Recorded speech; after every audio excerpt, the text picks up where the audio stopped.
yana bitta foydali ma'lumot aytib o'tmoqchimiz. Hop, basseynga gidroizolyatsiya urish jarayonida bir sloy gidroizolyatsiya urib bo'lgandan keyin poliga ham ikkinchi sloy urishda issiq ob-havo sharoitida oyoqqa yopishadi. Ikkinchi marta urayotganda oyoqqa yopishib turib yurganda birinchi sloy ko'chib qolishi mumkin. Ustalar yaxshi tushunadi buni.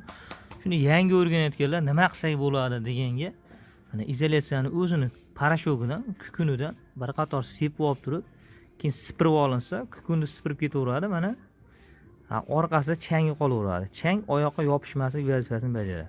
Buni ustidan gidroizolyatsiya surtilsa yopishaveradi, chunki komponenti bitta narsa.